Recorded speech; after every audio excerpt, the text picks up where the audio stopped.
नाज़रीन, पाकिस्तान में मुसलसल आने वाले सैलाब अब न्यू नॉर्मल बनते जा रहे हैं। रवां बरस की बात करें तो पंजाब के 3 बड़े दरियाओं चनाब, रावी और सतलुज तवील अरसे से के बाद जो हैं वो बिफर चुके हैं और मुतासरीन के आदाद शुमार की बात की जाए तो शदीद मानसून बारिशों के बाइस 1 लाख से ज़ायद अफराद का इनखला किया गया है।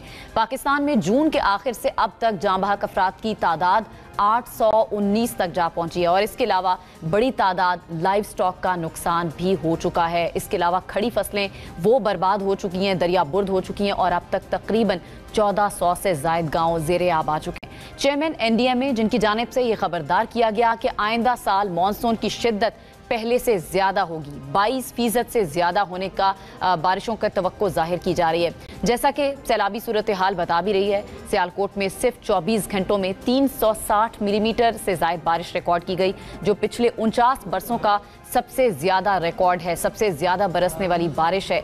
एहसन इकबाल जिनकी जानिब से ये एतराज़ किया गया 2 रोज़ पहले, उन्होंने कहा कि इंडिया ने अपने बंद मजबूत किए हैं और शानदार बनाए हैं, लेकिन ये काम हम नहीं कर सके। अब सवाल ये पैदा होता है कि ये काम हम क्यों नहीं कर सके। अब इससे जाहिर ये भी होता है कि जिस आजमाइश का सामना है उसमें हमारी अपनी कोताहियां भी हैं, हमारी नाकामियां भी हैं। इसमें कोई शक नहीं है कि ये कुदरती आफत है जिसका हमें सामना करना पड़ रहा है। तरक्की याफ्ता ममालिक में भी ऐसा नहीं करते, लेकिन सवाल ये पैदा होता है कि क्या हुकूमत ये आदाद शुमार पेश कर सकती है? उसने गुज़िश्ता 10 बरसों में मौसमियाती तब्दीलियों के लिए कितना काम किया है? ये वो सवालात हैं जो आपके हमारे जहनों में जन्म लेते हैं।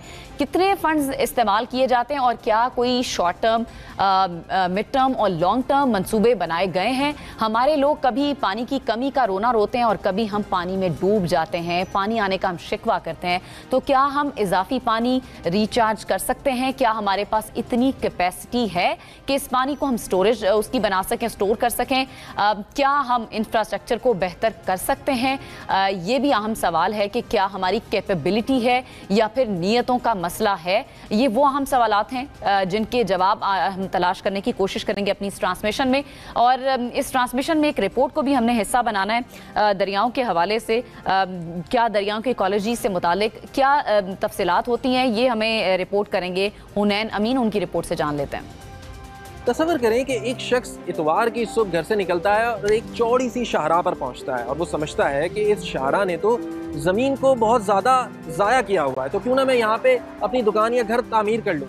उस शख्स के साथ पीर की सुबह, और वो भी तब जब लोगों की मुलाजमतों पर जाने या वहाँ से वापस आने का रश आर हो, क्या हालत पेश आएगी।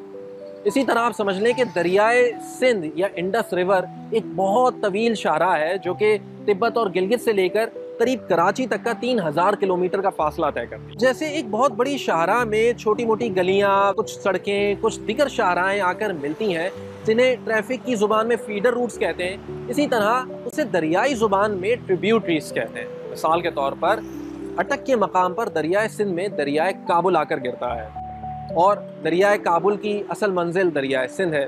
गालिब का कहना है ना कि इशरत कतरा है दरिया में फना हो जाना।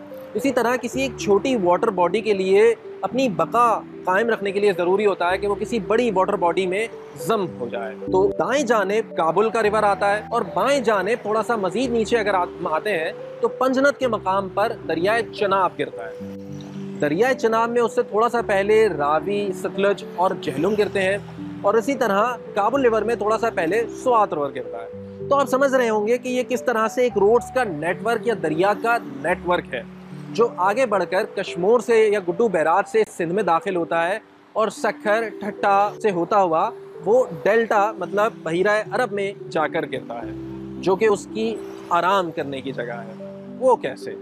जैसे कोई घर का कमाने वाला शख्स जब घर वापस जाता है तो बच्चे और दिगर घर वाले उसकी तरफ देखते हैं कि शायद वो कुछ खाने पीने की अशिया लाया होगा, कुछ दवाइयाँ लाया होगा ज़रूरी। इसी तरह जब दरिया समंदर में जाकर गिरता है तो ऐसे मकाम को डेल्टा कहते हैं और जाते हुए दरिया बहुत ख़ास किस्म की मिट्टी जैसे सिल्ट कहते हैं और न्यूट्रिएंट्स कुछ ऐसे अज्जा लेकर जाता है जो डेल्टाई ज़मीन को सैराब करते हैं। और समंदर की सेहत का भी वही राज होता है, मतलब समंदर में मैंग्रोव्स और मरीन इकोलॉजी जैसे कि मछली, उनके बच्चे, केकड़े वगैरह, ये दरियाई डेल्टा की लाई हुई मिट्टी से ही जन्म लेते हैं। ऐसे में जब हम दरिया का रास्ता बहुत पहले रोक देते हैं तो ना सिर्फ हम समंदर को महरूम कर देते हैं बल्कि समंदर भी गुस्सा दिखाता है اور وہ اوپر چڑھائی مارتا ہے اور ہماری زمینیں ڈبو کے لے جاتا ہے.